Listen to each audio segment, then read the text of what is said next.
अगर पहलगाम हुआ था, पुलवामा हुआ था, तो आप समझ ही नहीं पाए थे। आप कह रहे हैं हम मिटा देंगे, अरे मिटा रहे उससे पहले हम मिट रहे हैं ना। आप मिटा देंगे, ठीक है मिटा देंगे, उससे पहले हमें मिटाया जा रहा है। आप कहाँ सो रहे हैं?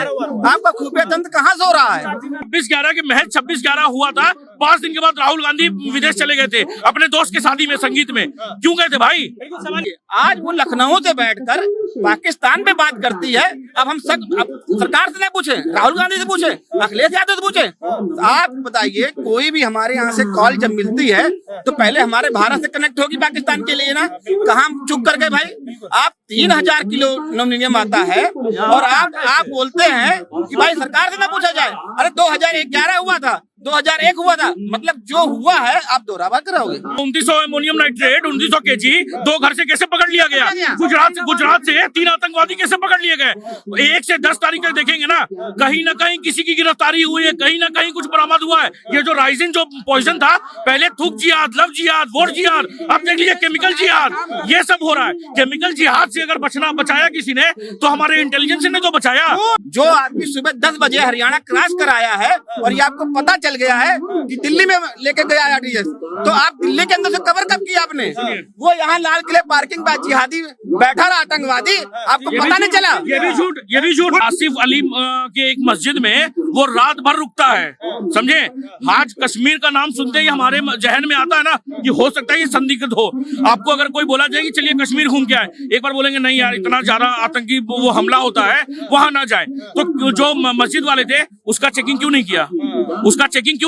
और अगर चेकिंग किया तो पुलिस को क्यों नहीं बताया गया? नमस्कार, बहुत बहुत स्वागत है आपका हमारे चैनल पर। दिल्ली में जब से लाल किले पर धमाका हुआ है, सुरक्षा एजेंसियों ने लगातार जो आरोपी है उन पर नकेल कसनी शुरू कर दी है। साथ ही साथ अब इसमें कश्मीर एंगल भी नजर आ रहा है। जो 5 डॉक्टर पकड़े गए थे उनको तो कश्मीर एंगल नजर ही आया, लेकिन साथ ही साथ कश्मीर की एक मस्जिद के मौलवी साहब को भी गिरफ्तार कर लिया गया है, जिसमें आरोप यही लगाया गया है कि यही था मास्टरमाइंड, यही जैश के संपर्क में था और उसके संपर्क में 5 डॉक्टर्स थे जिन्होंने इस पूरे हमले को अंजाम दिया। पूरे मामले में बात करते हैं, कुछ लोग हमारे साथ जुड़े, क्या अपनी राय रखने वाले हैं। सर क्या कहेंगे? सबसे पहले तो पहली प्रतिक्रिया की दिल्ली के लाल किले पर बम ब्लास्ट हुआ, विपक्ष का कहना है कि सरकार का फेलियर है, पूरा गृह मंत्रालय सो रहा था क्या?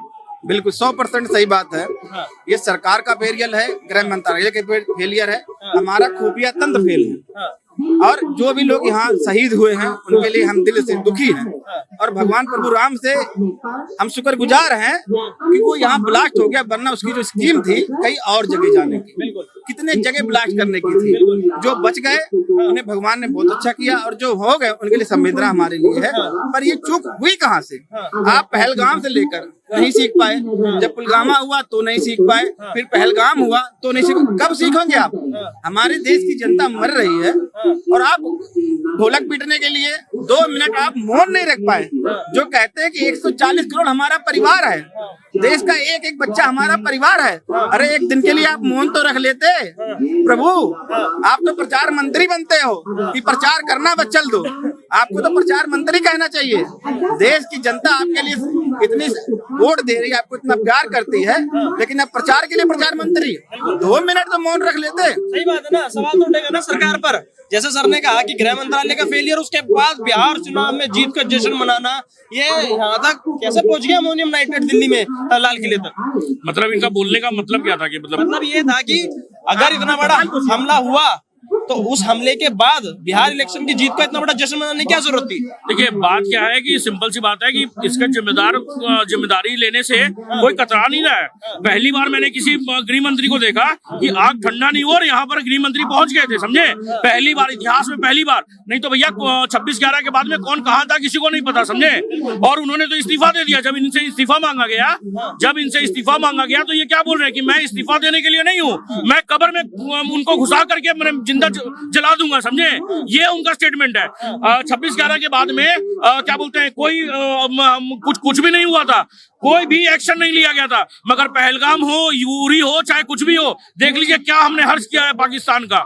यही सारा चीज है सर, ये सरकार में और इसमें डिफरेंस है। आया कैसे यहाँ तक अमोनियम नाइट्रेट, यहाँ तक पहुंचा कैसे? ये जो देश सुरक्षित हाथों में है तो कैसे पहुंचा? ये जो मदरसा का ज्ञान है और फिर उसके बाद में जो भाईचारा है, सेक्युलरिज्म है, ये सब जो फ्रॉड आइडिया है ना सर, इसी के वजह से आया, समझे? अगर ये सारा चीज हट जाएगा ना तो ये अमोनियम नाइट्रेट नहीं मिलता। क्या कहेंगे? ये तो कह रहे हैं ना कि एक ही लोग क्यों बार बार, मतलब अभी तो गरीब मुसलमान, अब पढ़ा लिखा एजुकेटेड मुसलमान, भारत सरकार से पैसा लेकर पढ़ने वाला मुसलमान। देखिए, सीखने के लिए आदमी को एक स्टेप चढ़ना होता है। अगर पहलगाम हुआ था, पुलवामा हुआ था, तो आप समझ ही नहीं पाए थे। आप कह रहे हैं हम मिटा देंगे, अरे मिटा रहे उससे पहले हम मिट रहे हैं ना। आप मिटा देंगे, ठीक है मिटा देंगे, उससे पहले हमें मिटाया जा रहा है। आप कहाँ सो रहे हैं? आपका खुफिया तंत्र कहाँ सो रहा है? आप एसटीएफ जो आपके लगे हुए हैं, आपने क्या कर रखा है? विपक्ष के घर के बाहर खड़े कर रखे हैं कि आप जाइए उनकी नींव खोदिए, हमें चुनाव जीतना है, किसी भी एंगल से चुनाव जीतना है। आप भूटान चले जाते हैं, हम बिहार चुनाव की बात नहीं कर रहे हैं। भैया सुन तो लो, भैया भूटान जाते हैं, अरे हमारे आप मान लीजिए देश के प्रधानमंत्री सबके बाप बराबर है, आप खुद बोलते थे, लेकिन आप भूटान जा रहे घूमने। आप अगर किसी पर्पज से जा रहे हो, आप प्रचार करने जा रहे थे, अरे आप संवेदना व्यक्त करते। और आया कैसे 3000 किलो? आपने कहा कि भाई साहब आप भूटान चले गए, वो तो लगातार जैसे मोदी जी के कार्यक्रम होते हैं। सुनिए, भूटान जाना बहुत जरूरी था, इसलिए जरूरी था। इन्होंने इस समय ये तो नहीं पूछा, जब पहलगाम के समय में जब अटैक हुआ तो मोदी जी आ गए थे, उस समय तो इन्होंने सराहना नहीं की। उस समय भी बोला गया कि भैया आ गए, फुटेज ले लें, ये लेने वो लेने, उस समय नहीं बोला इन्होंने। आज क्या हुआ? भूटान हमारे मोदी जी किस लिए गए थे? बहुत ज्यादा जरूरी था, आवश्यक था। जो सिक्किम का जो कॉरिडोर है सर, वो भूटान पे चाइना के पार्ट्स पे कब्जा कर लिया, तो चाइना के साथ में उनका एग्रीमेंट ना हो जाता, वो बोलता आप सिक्किम कॉरिडोर पे हमें जाने दीजिए, हम आपका भूटान का जो भी एरिया हम आपको वापस दे देंगे, तो ये उस पे एग्री ना कर जाए, इसीलिए मोदी जी गए थे। समझे? मोदी जी बस ये नहीं है कि भैया आपकी तरफ देखिए, उनका क्या है कि उनके पास में हजारों लोग बैठे हैं जो सोल्यूशन देते हैं, क्या करना चाहिए नहीं करना चाहिए, इसलिए भूटान गए थे। समझे? भूटान को जो बर्थडे मनाने नहीं गए थे, नहीं तो ऐसा बर्थडे यहाँ पे देश में मना सकते हैं वो। अगर भूटान गए भी तो और सुनिए, 26/11 के बाद में 26/11 के महज 26/11 हुआ था, 5 दिन के बाद राहुल गांधी विदेश चले गए थे अपने दोस्त की शादी में, संगीत में। क्यों गए थे भाई? सवाल ये भी है ना, मोदी जी ने वहां से कहा बख्शे नहीं जाएंगे, और आपने गृह मंत्रालय खुफिया एजेंसी पे सवाल उठाया। लेकिन ये जो व्हाइट कॉलर टेररिज्म पनप गया है देश में, इनके लिए क्या कहेंगे? साजिद रशीदी से कह रहे हैं कि आतंकवादी नहीं थे, आप तो प्रोपेगेंडा चला रहे हो, मीडिया ट्रायल चला रहे हो। जो इस आतंकवादी की उल्लेखना कर रहा हो, इसका विरोध कर रहा हो, तो जो पकड़े गए हैं ना, उनको पहले फांसी मत दीजिए। जो इसका विरोध कर रहे हैं उनको पहले फांसी दीजिए। जो भी हो, उनको पहले, जो इसका विरोध कर रहा हो, पहले उसको सजा दे। वो भी कहीं ना कहीं इनसे मिला जरूर होगा। लेकिन सब कश्मीरी एंगल बार बार क्यों? बिल्कुल क्यों पुलवामा, क्यों उरी, क्यों लगातार ये कश्मीर, और फिर कहते हैं कि हम पे आप शक करते हो। शक तो होगा, अभी तक गरीब था, अब पढ़ा लिखा, भारत सरकार के पैसे पे पढ़ते हैं, पढ़ने के बाद ये बम फाड़ देते हैं। मैं तो बिल्कुल सरकार के साथ खड़ा हूँ। क्यों नहीं एक ऐसा अध्यादेश लाते हैं कि हर एंगल पे इनकी जांच हो। मुझ पर शक अगर होता है तो मुझ पर शक आप कराइए ना, मेरी जांच कराइए। देश के हर, जैसे आप एसआर करा रहे हैं, ऐसे हर आदमी की जितने अकाउंट है, किनसे मिलना है, इनकी कॉल डिटेल है, सब निकलवाइए। आज वो लखनऊ से बैठकर पाकिस्तान पे बात करती है। अब हम सरकार से नहीं पूछे, राहुल गांधी से पूछे, अखिलेश यादव से पूछे। आप बताइए, कोई भी हमारे यहाँ से कॉल जब मिलती है तो पहले हमारे भारत से कनेक्ट होगी पाकिस्तान के लिए ना। कहाँ चुप कर गए भाई? आप 3000 किलो नमनीयम आता है और आप बोलते हैं कि भाई सरकार से ना पूछा जाए। अरे 2011 हुआ था, 2001 हुआ था, मतलब जो हुआ है आप दोहरावा कराओगे, वही कराओगे। बदलाव क्या है ये बताइए? 2041 पहले से भी टेररिस्ट अटैक होते थे, आज भी हो रहे हैं। सुनिए सर, ये बदलाव ये आया है कि पहले हर जगह जहाँ पे मैंने समझ लिया सीरियल ब्लास्ट हर जगह, कभी मुंबई में होता था, कभी भोपाल में होता था, कभी कहीं होता था, वो चीज नहीं हो रहा। समझे? सीपी में, कनॉट प्लेस में, करोल बाग में, हर जगह ये सब नहीं हो रहा था। और सुनिए सर, सिर्फ एक जगह नहीं, ये लाल किला ही नहीं, हम अभी ये इंटरव्यू कर रहे होते, हम ये अगर जिंदा बच जाते तो, क्योंकि मैं भी यहीं पे था सर, मैं भी यहीं पे था। 32 जगह उड़ाने का प्लान था सर, 32 जगह दहलाने का, कि इतने लोग मारे जाते। ये सरकार की सराहना थी, सरकार ने सफलता के तौर पर फिर झूठ, क्या झूठ इसमें? सरकार एक एंगल तक पकड़ नहीं पाई है। वो 32 जगह ब्लास्ट करते, वो फरीदाबाद में सुबह कैसे पकड़ लिया वहाँ पे? बोलो मेरी बात, जिस दिन यहाँ ब्लास्ट हुआ उसके सुबह में पकड़ा गया ना। उसकी जो स्कीम थी, उसका जो मैप था, वो 32 जगह था, मेरा भाई खुद कह रहा है। लेकिन प्रभु राम से हम बचे हैं, प्रभु राम से बचे हैं जो यहाँ ब्लास्ट हो गया, वरना 32 जगह मारे जाते। कुछ नहीं, हाथ ले जाते तुम्हारी यार। तो 2900 अमोनियम नाइट्रेट, 2900 kg 2 घर से कैसे पकड़ लिया गया? गुजरात से 3 आतंकवादी कैसे पकड़ लिए गए? 1 से 10 तारीख तक देखेंगे ना, कहीं ना कहीं किसी की गिरफ्तारी हुई है, कहीं ना कहीं कुछ बरामद हुआ है। ये जो राइजिन जो पॉइजन था, पहले थूक जिहाद, लव जिहाद, वोट जिहाद, अब देख लीजिए केमिकल जिहाद, ये सब हो रहा है। केमिकल जिहाद से अगर बचाया किसी ने, तो हमारे इंटेलिजेंस ने तो बचाया। झूठ। इंटेलिजेंस अगर नहीं होता तो पढ़ा ही नहीं जाता। ये ब्लास्ट होने से पहले एक वीडियो या किसी भी मंत्रालय का या किसी भी न्यूज चैनल का या पेपर का कटिंग आप बता दीजिए कि हमारी खुफिया तंत्र ये कार्रवाई कर रही थी। खुफिया तंत्र ने पहले पकड़ा ना फरीदाबाद में, फरीदाबाद में ही तो पहले।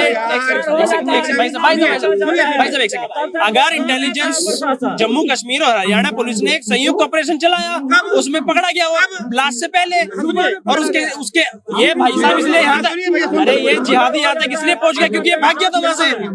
जब वहाँ पकड़ा गया उसके बाद ये प्रूफ हो गया था कि ये दिल्ली में भी गए हैं। ये अब आप जा रहे हरियाणा पे, मैं बात कर रहा हूँ दिल्ली की। जो आदमी सुबह 10 बजे हरियाणा क्रॉस कर आया है और ये आपको पता चल गया है कि दिल्ली में लेके गया आरटीएस, तो आप दिल्ली के अंदर से कवर कब किया आपने? वो यहाँ लाल किले पार्किंग पर जिहादी बैठा रहा आतंकवादी, आपको पता नहीं चला? ये भी झूठ, ये भी झूठ, ये भी झूठ। अब सुनिएगा, आप सुनिएगा। ये देखिए सर, पहले तो इनका झूठ मैं आ जाता हूँ। सुन लीजिए सर, आप सुन लीजिए ना सर, आप सुन लीजिए ना। अब इन्होंने क्या बोला कि हमारी इंटेलिजेंस में, मैंने कहाँ पे अखबार में छपे थे, कहाँ छपे थे? मैंने ये सर्च किया, 2900 kg अमोनियम नाइट्रेट सीज हुआ था, वो कौन से डेट को हुआ था? देख लीजिए, द एक्सप्लोजन जो हुआ था फरीदाबाद इन हरियाणा और November 9 and 10, November 9 की खबर है ये, तो कैसे नहीं हुई? और एटीएस को गुजरात एटीएस ने पकड़ा, उन लोग को ये कौन से डेट को था? हर एक चीज सर। और दूसरा चीज, अभी ये जो बोल रहे हैं, और एक बात क्या बोली आपने? हाँ नहीं सुनिए, ये इन्होंने बोला कि लाल किला पार्किंग के पास में, वहां पे तो था, मगर आसिफ अली के एक मस्जिद में वो रात भर रुकता है, समझे? आज कश्मीर का नाम सुनते ही हमारे जहन में आता है ना कि हो सकता है ये संदिग्ध हो। आपको अगर कोई बोला जाए कि चलिए कश्मीर घूम के आए, एक बार बोलेंगे नहीं यार इतना ज्यादा आतंकी वो हमला होता है, वहां ना जाए। तो जो मस्जिद वाले थे उसका चेकिंग क्यों नहीं किया? उसका चेकिंग क्यों नहीं किया? और अगर चेकिंग किया तो पुलिस को क्यों नहीं बताया गया? बिल्कुल सही बात है ना। और आपने जो ये कहा दिल्ली कैसा आया, तो हरियाणा से ही ना। बिल्कुल हरियाणा भाई, हर एक सस्पेक्ट पे हर एक एंगल से जांच की जा रही थी, और वो एकदम से आया और हड़बड़ाहट में यहाँ पे ब्लास्ट हो गया। हरियाणा से बॉर्डर क्रॉस करने कई टोल पड़ते हैं, कई टोल पड़ते हैं, और दोनों ही पुलिस हमारी जॉइनिंग का थी। लेकिन अगर बंदा यहाँ के ब्लास्ट कर रहा है लमसम 50-60 किलोमीटर, तो क्या उसमें आरटीएस की बात नहीं करी जाएगी? क्या सरकार से जवाब दे ही भूल जाए? अगर भैया प्लीज सुनो, अगर सरकार यहाँ तक उन्हें, हम जब जाते हैं कहीं पर भी, जैसे माने सीएनजी भराने जाते हैं तो हमें उतार दिया जाता है। आप बताइए कितना बड़ा आरटीएस लेके सीएनजी तो भरवाई होगी उसने कहीं? हमारी पुलिस कहाँ सो रही थी भाई? आप संवेदना, पुलिस ने पकड़ा, पेट्रोल पंप इंटेलिजेंस था, वो वहां से निकल गया लेके फरीदाबाद से, वो 5 लोग पकड़े गए। 140 करोड़ लोग हैं जनाब। जैसे 2011 से पहले सीरियल ब्लास्ट हो जाता है, नहीं सवाल तो पूछा जाएगा ना। अगर आप आज कह रहे हैं, आप अगर आज कह रहे हैं, 1943 से पहले पूछो ना, 1943 से पहले क्यों ना पूछा जाए? सरकार कहती है कि तुम चुप बैठते थे, हम तो पीट के भी आते हैं, तुमने तो वो भी नहीं पीटा कभी। बिल्कुल। आप ये बताइए पहलगाम में कितने आतंकवादी पकड़े गए? पकड़े गए कब? सुन तो हम भाई, मैं कह रहा हूँ जब पहले होते थे वो आतंकवादी मार दिए जाते थे, कसाब जिंदा पकड़ा जाता उसको फांसी मिली है ना, यूनी मैकम को फांसी मिली। लेकिन आज क्या हो रहा है? कोई पकड़ा जा रहा है क्या? ऑपरेशन महादेव नहीं आते क्या? ऑपरेशन महादेव में ये क्या बोलते हैं, सोमवार का दिन, पहला ही सोमवार को जब सत्र चालू हुआ था उसी दिन ठोक दिया गया था। उनको 72 हुर के पास भेजा गया था कि नहीं भेजा? ऑपरेशन महादेव किस लिए चलाया गया था? उन्हीं को तो मारने के लिए। उन लोग मारे भी गए थे। क्या प्रोपेगेंडा? यही बात है ना। आपने कहा 2011 से पहले जिंदा पकड़े जाते थे, तो 2011 से पहले मोहब्बत भी तो थी ना कश्मीरियों से। कश्मीर में आप चेकिंग भी नहीं कर सकते कश्मीर। अरे तो सुनिए भाई, मैं बता रहा हूँ 2011 से पहले वही कश्मीर का यासीन मलिक प्रधानमंत्री से मिलता था। आज क्या होता है? आज उसी कश्मीर के इलाके तक रह गए ना। ये 11 साल में पहला हुआ। सरकार का यही कहना है, अगर हम कश्मीर में जांच करते हैं तो छाती पीटी जाती है। पहले की सरकार तो जांच भी नहीं करती थी। अभी बता दीजिए 2011 के बाद जो मुख्यमंत्री बनी है वहाँ कश्मीर की, वो किस पार्टी के समर्थन से बनी थी? किससे बनी थी वो?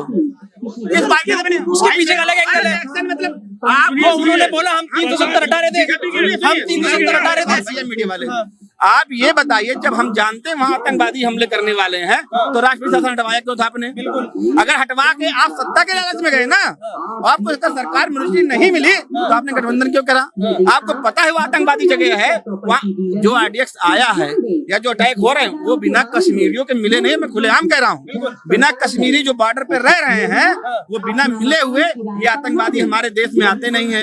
ये और फंड क्यों दिया जा रहा है? फिर सरकार को उसके लिए कड़े कदम कौन से उठा रहे? मेरा भाई ये बता दे कि कश्मीरियों को आतंकवादी रोकने के लिए कड़े कदम क्या उठाए जा रहे हैं? अगर सरकार को फंड देना बंद कर दे, उन्हें फैसिलिटी बंद कर दे, तो हम उनके साथ खड़े ना। क्यों नहीं? तो हमारे देश का हिस्सा, मतलब फंड देंगे इसका मतलब ये थोड़ी ना है कि तुम आतंकवादी की मदद करो।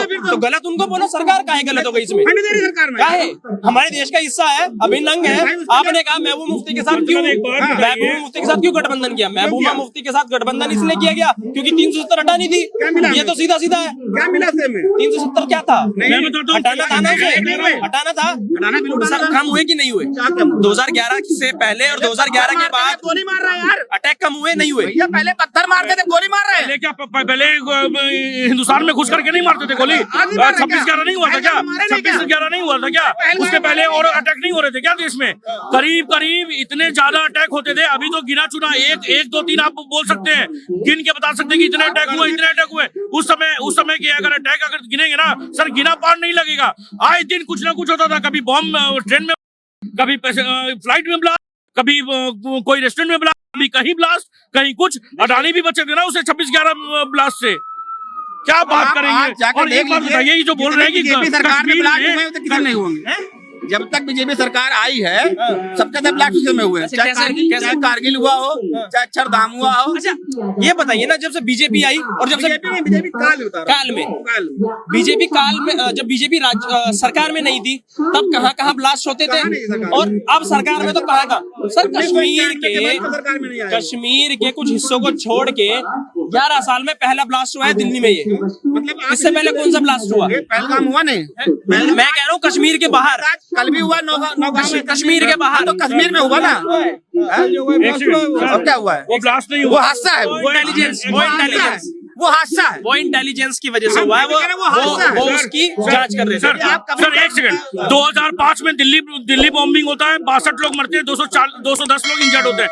2006 में वाराणसी बॉम्बिंग होती है, 28 मरते हैं, 101 इंजर्ड होते हैं। 2006 में फिर मुंबई ट्रेन ब्लास्ट होता है, 2006 में फिर मालेगांव बॉम्बिंग होता है, 2007 में समझौता एक्सप्रेस ब्लास्ट होता है, 2008 में जयपुर ब्लास्ट होता है, 2008 में अहमदाबाद बॉम्बिंग होती है, 56 लोग मरते हैं, 2008 में दिल्ली ब्लास्ट होता है, 2008 में मुंबई ब्लास्ट होता है, 2010 में पुणे ब्लास्ट होता है, 2011 में मुंबई ब्लास्ट होता है, 2011 में दिल्ली हाई कोर्ट बॉम्बिंग होता है, 2013 में हैदराबाद ब्लास्ट होता है। इतना चीज जो मैंने गिनाया, अभी गिना दीजिए एक बार आप। की सरकार में गिनाई है। 70 साल में इस पार्टी ने 62 साल राज किया है, उसके अंदर आप ये गणना कर रहे हो। अभी आपको 12 हुए, आप एवरेज निकाल लो। 12 साल के ब्लास्ट कल देख लीजिए और 62 साल के ब्लास्ट देख लीजिए। सवाल वही है ना, सवाल यही है ना कि कश्मीर तक सीमित है ना। आज पहला ब्लास्ट हुआ है यहाँ दिल्ली में 2011 के बाद। उत्तराखंड में नहीं कौन सा ब्लास्ट हुआ आतंकी? भाई मुझे कौन सा आतंकी ब्लास्ट हुआ? आप पता ही नहीं आप लोग को, तो बताइए उत्तराखंड में कौन सा आतंकी ब्लास्ट? बोल बताऊंगा आपको ना, ऐसे में बताइएगा। बताइए। हाँ, अरे हमें बताइए, हम जानना चाहते इससे पहले कश्मीर जाते नहीं थे लोग क्या? यहाँ से एनआरसी होनी चाहिए या नहीं होनी चाहिए? एनआरसी होनी चाहिए? अब इन्हें जवाब दें कि आपको जवाब दें? बताइए। तो अब मैं पूछ रहा हूँ, आपको जवाब दो कि इनको जवाब दो? आप कौन? ब्लास्ट को मुद्दा बना दिया, आप कौन? पॉलिटिकल मुद्दा। ब्लास्ट होना दुर्भाग्यपूर्ण है किसी भी देश के लिए। क्या वो मुद्दा है? क्या वो मुद्दा हो सकता है? मैं एनआरसी का भी विरोध करूंगा ना, ऐसे ही लोग आ जाएंगे, हाँ हिंदू मुस्लिम कर रहे हो। ये स्लीपर सेल कौन है? सबसे ज्यादा क्राइम रेट अगर देखा जाए, यही लोग जो ये क्राइम करेंगे ना, अगर इनका अंगूठा लगा हुआ, आधार कार्ड बना हुआ है, ये 1 मिनट में पकड़े जाएंगे। मगर जो म्यांमारी रोहिंग्या वहां से आकर के हाँ किसी का कत्ल कर दे, बम ब्लास्ट कर दे या कुछ ऐसी आइटम रख दे वहां पे, तो ट्रेस होगा।